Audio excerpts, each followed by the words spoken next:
tu tombes sur l'annonce parfaite. Une occasion propre, un intérieur nickel et surtout un compteur qui affiche à peine 80 000 km pour une voiture de 7 ans.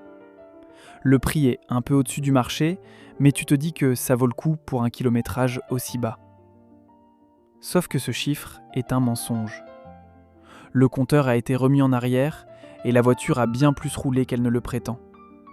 Tu ne le vois pas, tu ne l'entends pas, et le jour où tu signes, tu payes le prix d'une voiture presque neuve pour une mécanique déjà usée jusqu'à la corde.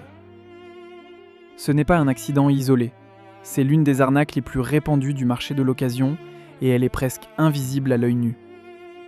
Aujourd'hui, je te montre comment repérer un compteur trafiqué avant de signer, pourquoi cette fraude est bien plus massive qu'on te le dit et comment un outil gratuit et officiel te permet de la démasquer en quelques minutes. D'abord, comprends l'arnaque, parce qu'elle repose sur une seule chose.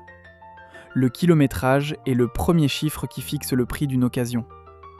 Prends deux voitures identiques, même année, même état apparent. Celle qui affiche le moins de kilomètres se vend plusieurs milliers d'euros de plus. Repuler le compteur, c'est donc gonfler artificiellement la valeur de la voiture aux dépens de celui qui l'achète. Le vendeur encaisse la différence et l'acheteur hérite d'une usure qu'il n'a pas vue venir. Et l'ampleur du phénomène a de quoi refroidir. Selon une étude de la Commission européenne, publiée en 2018, entre 5 et 12% des voitures d'occasion vendues à l'intérieur d'un même pays ont un compteur manipulé. Et quand la voiture est vendue d'un pays à l'autre, cette proportion grimpe entre 30 et 50%. À l'échelle du continent, ça coûte des milliards d'euros aux acheteurs chaque année. Tu n'es pas parano, tu es simplement en face d'un marché où le mensonge sur le kilométrage est devenu presque banal. Et que les choses soient claires, reculer un compteur est illégal. Vendre une voiture avec un kilométrage falsifié, c'est une tromperie, et la tromperie est un délit. Le Code de la consommation prévoit jusqu'à 2 ans de prison et 300 000 euros d'amende. Sur le papier, la loi est sévère. Dans les faits, encore faut-il prouver la fraude, et c'est là que presque tout le monde se fait avoir. Le piège se referme d'ailleurs surtout sur un type de voiture bien précis. Les occasions importées, notamment celles qui arrivent d'autres pays européens comme l'Allemagne, sont bien plus risquées. Parce que leur historique kilométrique étranger n'apparaît pas toujours dans les fichiers français. Une voiture peut accumuler les kilomètres à l'étranger, passer la frontière et se présenter chez toi avec un compteur qui a oublié la moitié de sa vie. Le vendeur, lui, te jure qu'elle sort du garage d'un retraité qui ne roulait que le dimanche. Maintenant, la parade. Et la bonne nouvelle, c'est qu'elle est gratuite, officielle et à portée de clic. Elle s'appelle Histovec. C'est le service d'historique des véhicules du ministère de l'Intérieur. Gratuit, officiel, alimenté par l'administration elle-même. Tu y retrouves le passé administratif de la voiture, les changements de propriétaire, si elle a été accidentée, gagée ou déclarée volée. Mais surtout, depuis 2021, le site Histovec affiche le kilométrage relevé à chaque contrôle technique. Et c'est ça, l'arme contre le compteur trafiqué. À chaque passage au contrôle technique, le kilométrage est enregistré. Il te suffit donc de suivre la courbe. Sur une voiture honnête, les kilomètres montent, contrôle après contrôle, toujours dans le même sens. Sur une voiture trafiquée, l'anomalie te saute aux yeux. Un kilométrage qui baisse d'un contrôle au suivant, ou qui reste bloqué au même chiffre pendant des années alors que la voiture a roulé tous les jours. Une voiture ne rajeunit pas. Si son compteur recule, c'est qu'une main l'a fait reculer. Concrètement, voilà comment tu te protèges avant de signer. Premièrement, tu demandes au vendeur le rapport Histovec de la voiture. Il peut le générer gratuitement avec sa carte grise et un vendeur honnête n'a aucune raison de refuser. S'il tourne autour du pot, c'est déjà un signal. Deuxièmement, tu croises ce que dit Histovec avec le carnet d'entretien et les factures. Une révision, un changement de pneus, de plaquettes, porte presque toujours un kilométrage inscrit noir sur blanc. Si les factures racontent une autre histoire que le compteur, méfie-toi.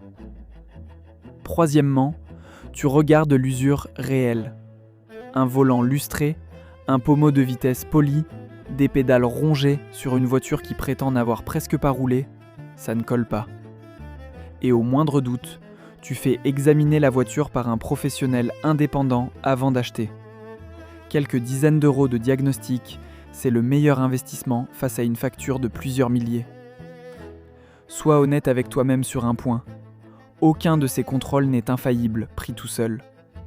Un carnet peut se perdre, un contrôle technique peut manquer à l'appel. C'est le faisceau d'indices qui fait la preuve, jamais un seul détail. La règle simple, c'est d'acheter à un vendeur qui te tend le rapport Istovec de lui-même, carnet et facture à l'appui. Celui qui joue la transparence n'a rien à cacher, et il le sait. Et si le mal est déjà fait, si tu découvres après coup que ton compteur a été reculé, tu n'es pas sans recours. Une vente peut être annulée pour vice caché ou pour tromperie, avec des dommages et intérêts à la clé. Je te donne ça comme information générale, pas comme un conseil juridique. Pour ton cas précis, rapproche-toi d'un professionnel du droit ou des services de la répression des fraudes, la DGCCRF. On te promet bien, à l'échelle européenne, des fichiers kilométriques interconnectés entre les pays pour que l'historique d'une voiture la suive quand elle passe la frontière. Mais pour l'instant, ce n'est encore qu'une proposition. Elle n'est pas en vigueur. En attendant qu'elle le devienne, ta meilleure protection, c'est ta propre vigilance.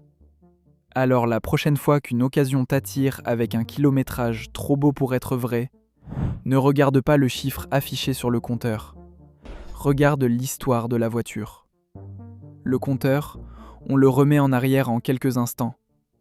L'historique du contrôle technique, lui, ne ment pas.